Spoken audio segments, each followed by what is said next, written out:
Welcome back to Trailmakers with Fenrir. Today we're going to be taking a look at my top 10 builds from 2025. And starting us off in 10th place, we have the Concept 3, a British light tank that I like to play in War Thunder a lot. And we've got a couple of special features going besides the fact that it's just a decent replica. We have, first and foremost, an angle limiter on the barrel, so we can raise it up to 45 degrees, but we can only depress the gun this far, which I don't know the exact degrees on, but I do know that it's exactly enough that it'll clear the entire body of the tank without catching on anything.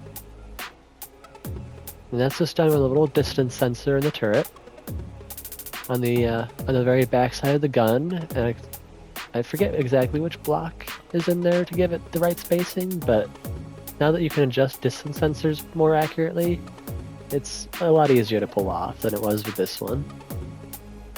But the main interesting feature on this one is the fact that I grabbed the wrong version of this one, actually. Let's clear that one out. I meant to grab this version of it, which isn't too different, but now I've already exposed the secret. This one has Bombay artillery in it, and a whole bunch of logic to make all the things work. But now, when I press that combination of buttons, it opens up the Bombay artillery mode, and instead of firing the main cannon, it fires the Bombay artillery. And it does still have the angle limiter on the barrel. Even though the back of the turret seems really full, the angle limiter is not a really big situation. I can actually probably open it up and show you. Maybe I can't. I'd have to pull everything apart. But I'll probably include that in a future tutorial video, so look forward to that. And anything more I can say about this build? Other than it's a fantastic vehicle in War Thunder because of how fast it is. As far as the build in Trailmakers goes, I think that's about it. So let's move on to the next one. Oh, actually, there's one more feature. Well, two more. It has the meow sound effect that I like to put in all my vehicles. And if you hold R2 and L2 and do the meow sound effect, it turns the headlights on and off. It's just a little handful more logic pieces that made that work to cram all the different features in there without even losing the meow. But yeah, speaking of the meow, it's time to move on to number 9. And next up we have the Catasaurus Mini in 9th place, which is one of my few walkers, just because I've never really had much of an interest in making walkers or mechas or anything, but Catasaurus has remained an exception to my heart because it's just so silly. It's a goofy little creature and I love it. And people either love it or hate it. It's hard to tell because in Trailmakers a lot of times people just shoot it one way or the other. But it's had a lot of more friendly interactions too, and it's actually been in a couple of its own little videos. If you've been subscribed to the channel, you've probably seen them, but if you haven't, I'm not going to recommend you go check them out. They're old and silly, and it's just Catasaurus and other silly creations usually. But yeah, I couldn't not include it on the list just because I've pulled it out so often and used it so many times, and it does have a couple little features to it that are hidden away. It has the jump, of course, but it also has a booster with some gimbal jets and space thrusters, so you can do a really big jump, or you can run faster.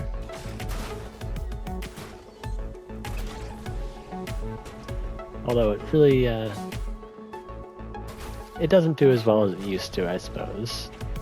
Actually, no, it does. It's just, it was bouncing weird. I don't use it as well as I used to, I suppose.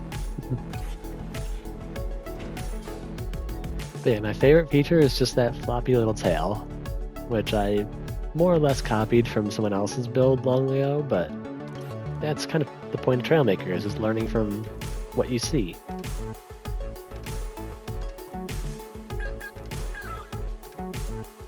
Anyways, I think it's time to move on to number 8. So for number 8 on our list, we've come to the racetrack because we have my automatic race car Mark II, which is tailored for the Grand Prix. And if I just press X, you'll see up in the left-hand corner that's the only button there is. It automatically takes off and starts avoiding the walls, and it's an automatic race car. The logic works in 3 stages. There's the angled sensors, which are the first stage, and if those can't resolve the path, it moves on to the next set of sensors, which look left and right to see which is the more open path to turn to. If it still doesn't get an answer from that, then it goes one stage further with the distance sensors and looks at a different range to see which one is the more open path.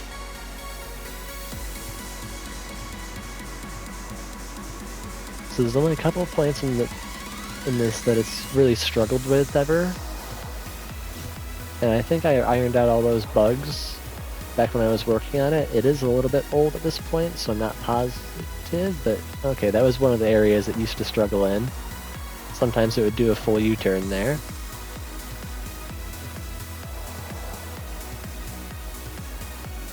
And it's not necessarily the fastest racer because it spends a lot of time in the sand doing extra wide turns and stuff. But the point is, it drives itself through a very windy and complicated race course filled with areas that could trip it up, and it does just fine. And unless something eventful happens, I might just skip to the end, but I'll keep talking just in case. What else could I say about this? Oh. Well, there's pretty much a failure point right there. It didn't turn sharp enough. And I have a feeling why. I don't think I ever updated this after they changed the servo strength settings and things like that. So the servos might be working a little wrong, and if they're not working correctly, then the whole car is going to be off. But even with that little crash, it seems to be making it the rest of the way through the course.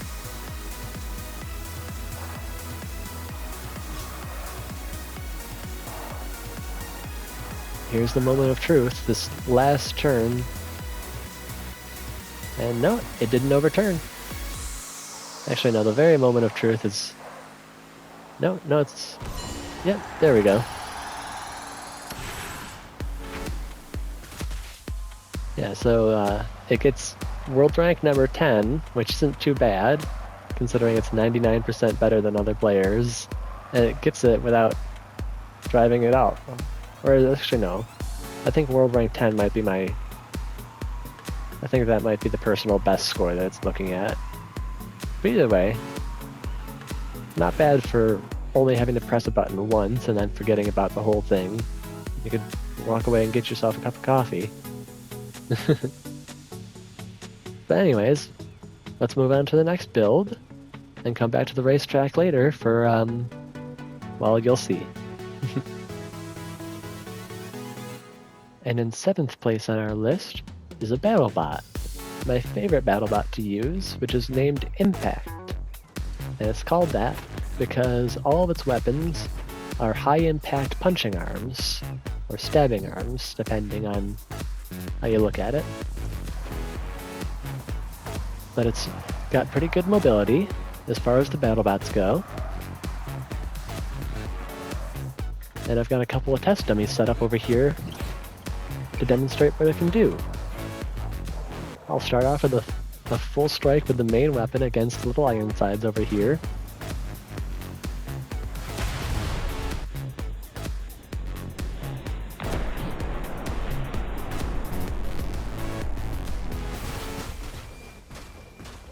and you fire the weapon at the last minute on the charge, so that you have the full speed of the impact and the actual thrust.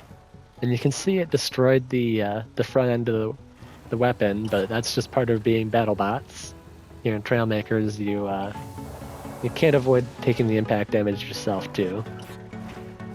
But if we just head over here and gently line up one of the weapons on Bronze Age, well, maybe that's too gentle. You can see if we don't have it land on top of us anyways, you can see the side weapons deal a pretty good amount of damage too. And after just a couple of taps from them, the whole thing combusted. And even the backside is a pretty good weapon if we just get lined up here. Although Ingot itself, this big gold brick, is the sturdiest of the sandbag battle bots. So it might be a little tough to destroy it without the main weapon, but it's worth trying.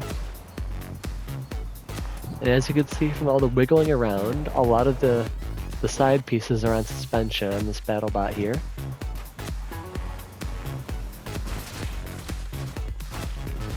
And if we can just get off the wall a little bit here and hit this thing properly in the center, we might still have a chance of destroying it without having to repair.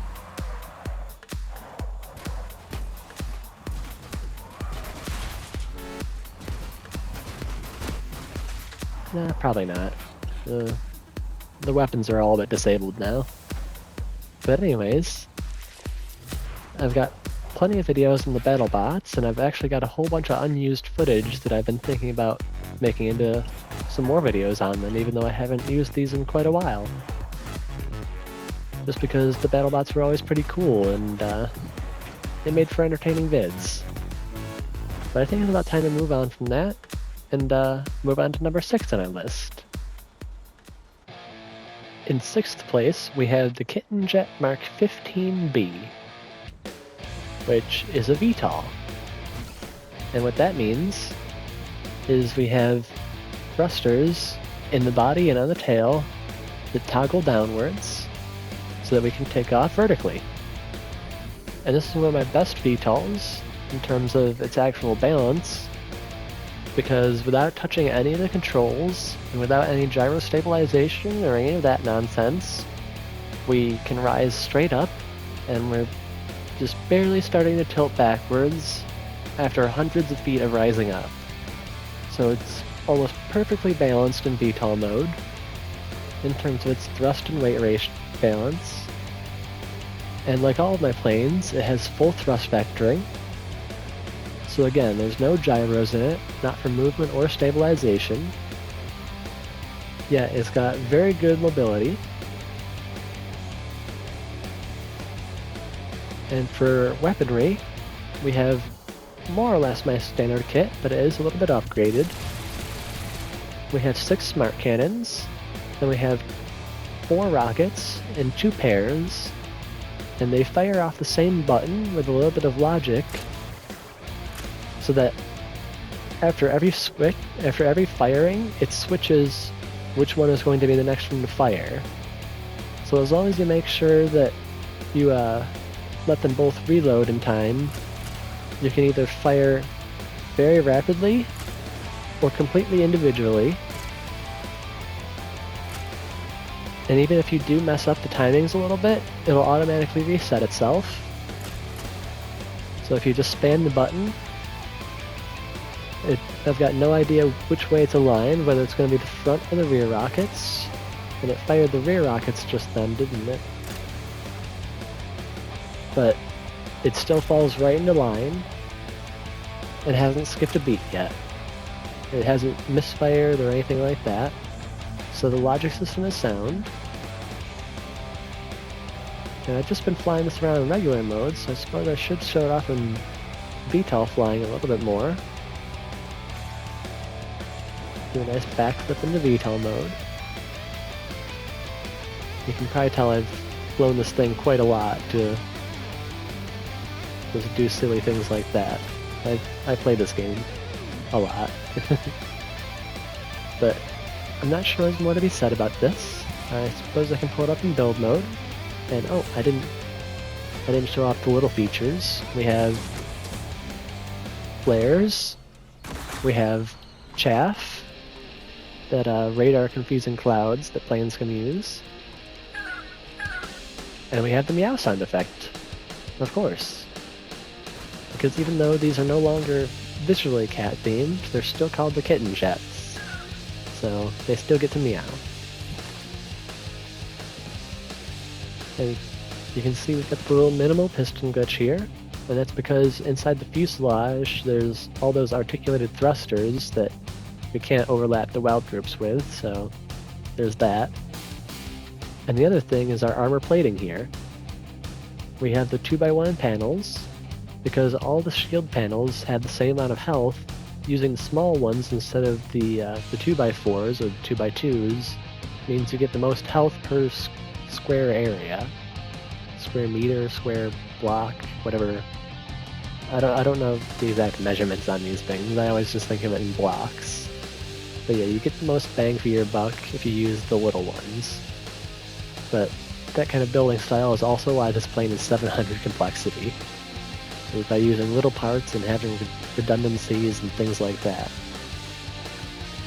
But that's probably all I need to say about this plane. So let's move on. Next up, we had the Floating Cat Head Mini, which is a miniature floating cat head. It's a very descriptive name, but the cool thing about it is that it's stabilized in every direction, so no matter which way it's looking, it'll always hover in place, and it can strafe side to side, move up and down, and go forwards and backwards. And anytime you let off those controls, there's a logic system that'll automatically bring it to a halt again. Then we also have fireworks burst, and you probably could see the radio on it. We've got the Frogget music. And if you're wondering how that's all crammed into such a little package, well, it doesn't necessarily look little because that's not really anything to scale right here. Here's me for scale. It's thanks to piston glitching. We had the clamshell method going on, where we've got two different halves that close around a central nugget. And I was able to shrink my logic systems down to the point where there's actually a fair amount of unused space in this build, actually. So I could fit even more fireworks or shenanigans in here, but at the same time I was running out of controls. Because the strafing and up and down is on the D-pad. Left stick is all the looking around. R1 and L1 are looking this way. L2 and R2 are the forwards and backwards. Pressing R1 and L1 at the same time is the fireworks. And R2 and L2 at the same time is the music. So that's pretty much everything used up. But if you use all four buttons, all four triggers at once, then it activates the self-destruct. Which is kind of funny, because it's just like, why would you press so many buttons at once? It overloads it, it explodes it, it makes it go kaboom. But that's a silly way of saying it's a silly build. But I still like it, and I use it pretty often. It's a good, friendly build to pull out when there's not combat going on and things like that, just to kind of be chill. And people seem to like it. I've given it out a lot, and the only thing that they don't like about it is the color. People tend to repaint it almost immediately when I give it away to them. But other than that, they seem to enjoy it. But that's about it for this build, so let's move on. Now number 4 on our top 10 builds list is technically 3 different builds, but they come together as one, so they only count as one. It's my multi-part destroyer Mark II. So, as you can see here, we've got the 3 separate chunks, and only one of them actually has a seat to control it at all. And the rest, if I break through the roof like the Hulk apparently, is controlled by pistons and distance sensors. You've got the distance sensors here, which will link up to logic that's inside of it. And on the front and back end of the middle section, you can see where the labels are. We've got pistons with the panels on the front of them so that they're easier to be seen. And we also have the wedges on the front here that help stabilize everything, and the pistons and anchor pins that help connect it. So if I hop in here and let's repair that roof that I broke getting out. We just have to be a little bit careful driving up to these to assemble them so they don't break each other at all on impact. Like that. Hold please. Fix this one.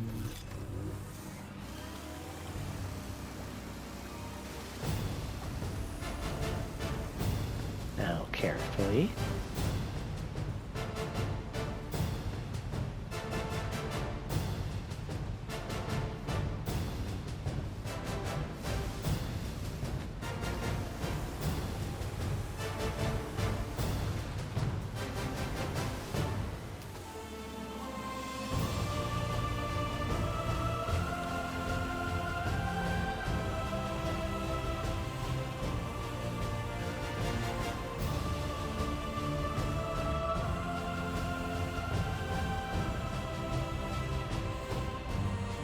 Carefully.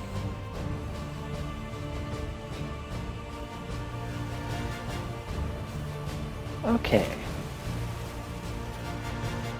And then we just press L1 a couple of times to resynchronize all the pieces.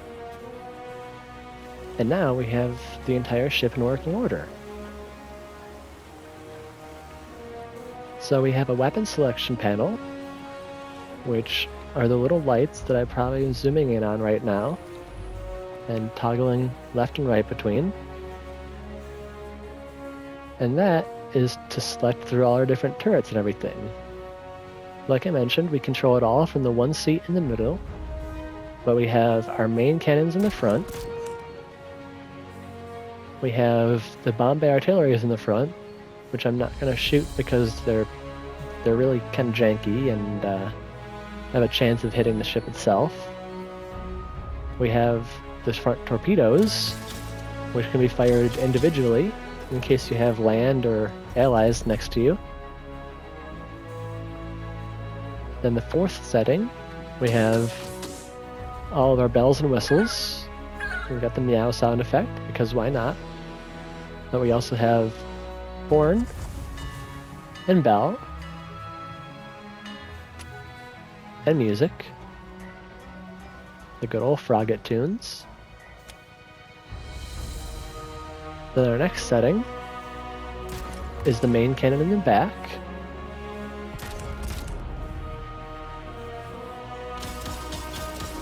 Then we have the torpedoes and the depth charges. And finally we have the good bomb bay artillery on the back.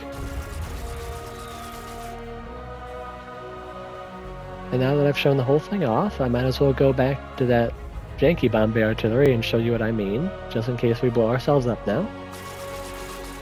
And see how badly it shakes around?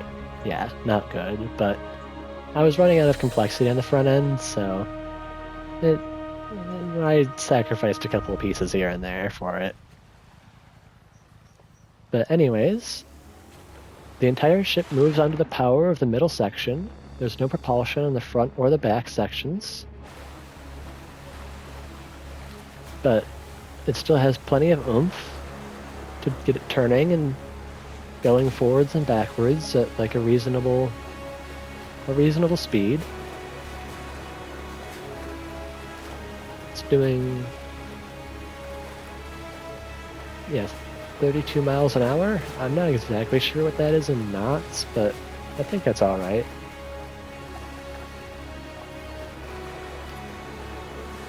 But that's probably about all there is to say about this ship.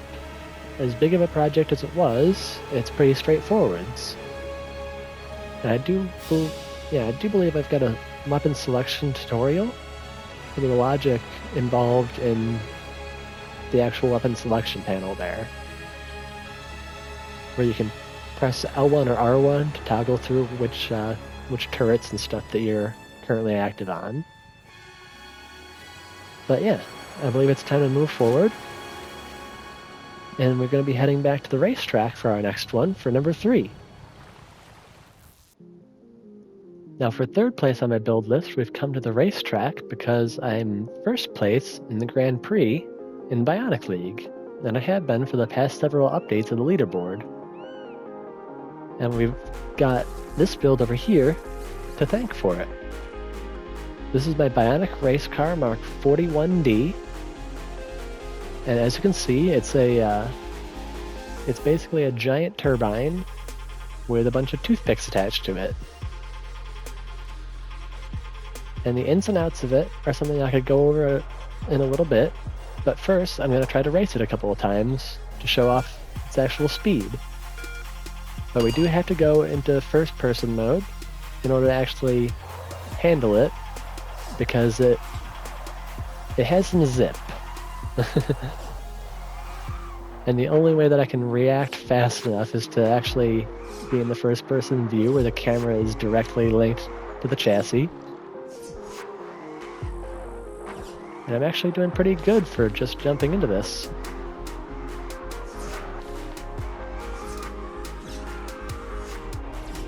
If I even remotely tap the walls, I'm done for in this vehicle because it's made out of toothpicks, string, and glue, basically.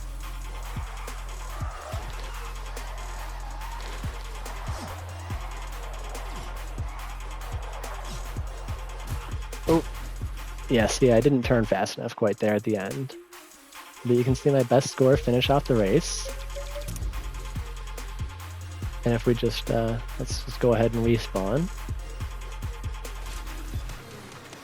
Get rid of my little podium here, but yeah, 52.5 seconds, which is pretty damn fast, if I do say so myself, especially seeing as if we bring this up in build mode, it's not zero drag, it doesn't use any glitches or anything like that, it's just pure power and engineering and optimization. And anything that's not perfectly optimized is stuck that way because changing it breaks the entire contraption and makes it explode 100% of the time. Right now it only explodes about 25 to 50% of the time. I kind of got lucky on that first run. But sometimes it just outright explodes the engine. Oh no, we got lucky again, but yeah, see, I can't drive in third person at all. It's pretty bad.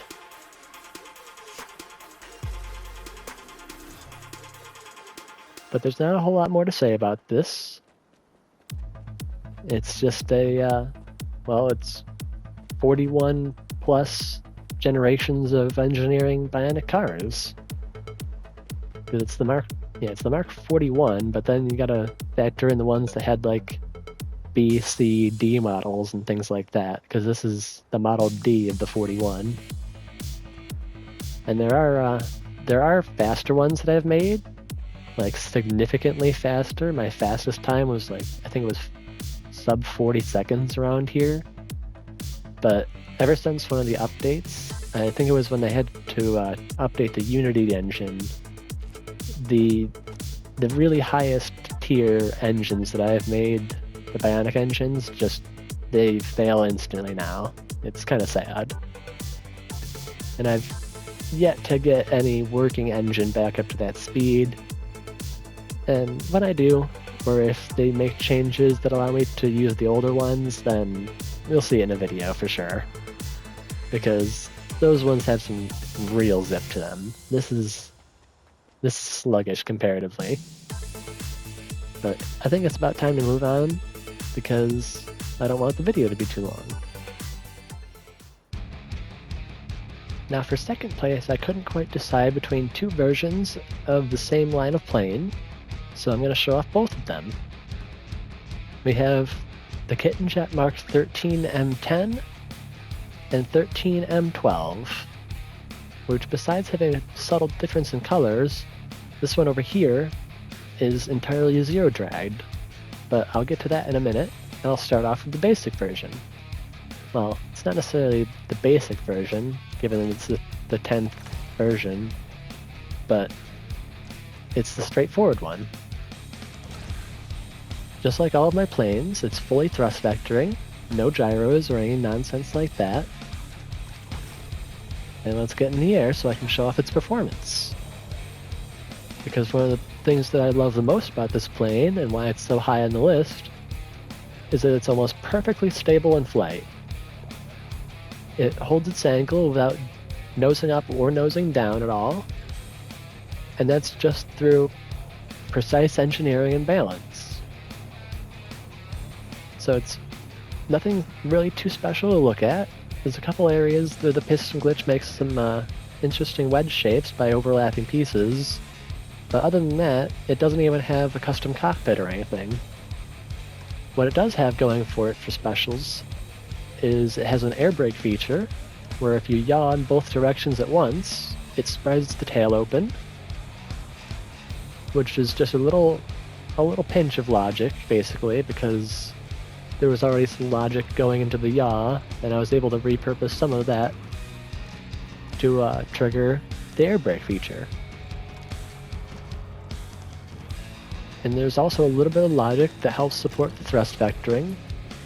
So even at low speeds, when you're not at full thrust, you can still get full maneuvering force from the articulated thrusters in the tail. But only when you're actually making a maneuver. So there's all that.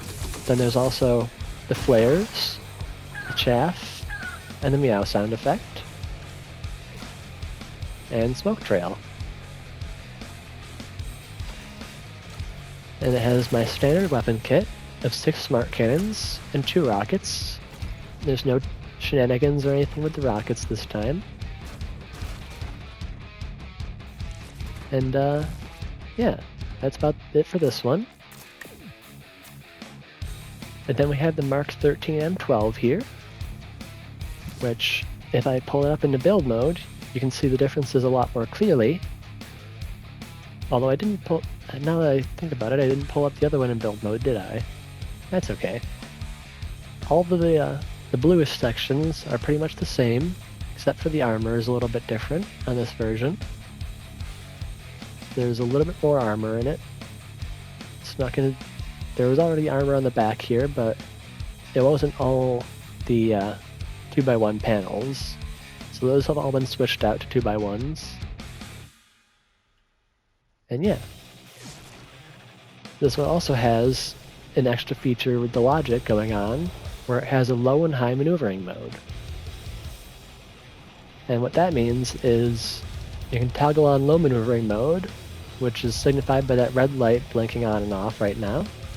It's me clicking it on and off. It doesn't always blink. But yeah, it what it does is limits the movement of the servos by 50%. So instead of being able to, oh right, we just hit a sonic boom because we're zero dragged. So to preserve speed, it limits the angle of the servos by 50%, and also makes it much easier to do fine movements at supersonic speeds without just completely throwing yourself for a loop. If I toggle it off, you'll see that our roll is very, very twitchy as soon as we're supersonic, which we are, and we pretty much, as soon as we touch the pitch controls at all, we do a backflip and lose all our speed. So the low maneuvering mode helps preserve that by making it much easier to make slow, controlled turns and preserve most of your momentum. And it does affect the rudders as well, so the pitch controls are fine. The one thing that it doesn't affect is the air brake. So if you need to slow down really fast while you're in either mode, the air brake still works at full capacity. And yeah, I'd say that's about it for this plane. It's, other than the low maneuvering mode and the zero drag, it's identical to the Mark M10, with the exception of the armor. But that's pretty minor, which is why it's all different versions of the same plane instead of being their own planes. They're pretty much identical if you think about it. But let's move on to number 1, because I'm pretty sure most of you have already skipped this video looking for the number one build, haven't you? So let's get to it. And coming in at number 1 on my top 10 list is my Bombay Artillery Mark 18, which is said to be rebuilt and retuned a couple of times as the updates have messed things up, but it's currently in working order. And what it has is a quadruple box cannon to make up for the fact that they slowed down the metal crate dispenser's speed. And its main weapon is the Bombay Artillery itself, which is piston-accelerated bomb bays, which, instead of just dropping the bombs, spray them forward in a pretty significant distance. It's barely angled up at all, and still able to reach the end of the carrier. I was actually worried I was going to overshoot it. Now it does have a slight quirk at this point, where it drifts to the side during firing. To the right side usually, but it depends sometimes. And it's just generally a little shakier. The pistons are. But that's okay. It's still one of my most beloved builds because it's just so darn powerful. It has the high knockback boxes, which I should set up a target actually. Hold please while I set up a target. There we go. Here's Ingot, the sandbag battlebot from earlier. I figured that'll be a big hefty target for this. So actually it might be a little too hefty to demonstrate the boxes. Oh no, they can still throw it around a little bit. Ingot weighs about 3 tons, so it's still able to throw that around alright. Well, a lot of the boxes are being destroyed on impact because that's another nerf that they did to the box cannons. They really didn't like people making high-powered weapons out of something that was supposed to be a joke, or like something that I'm not even sure if they want to keep it included in the game just because they've done so many terrible things to it. But that's a ramble for a different day. Point is, when you switch to the Bombay Artillery mode and you get serious, well, there's not much that can withstand it without having 40 layers of shields on it.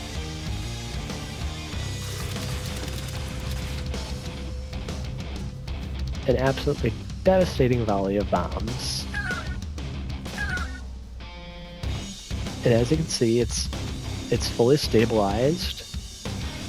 Anytime you let off the controls for strafing forwards or backwards or anything like that, it'll automatically come to a rest, although it does take its sweet time about it, just because it doesn't have a very high thrust-to-weight ratio for its maneuvering, only for its flotation. Because you can see the counterweights on the back of the weapon there. It's pretty heavy. But yeah, I think that about does it for this. And with that, that'll wrap up the video. That's my top 10 builds of 2025. And if you enjoyed the video, please like and comment. If you want to support the channel, subscribe. Goodbye now.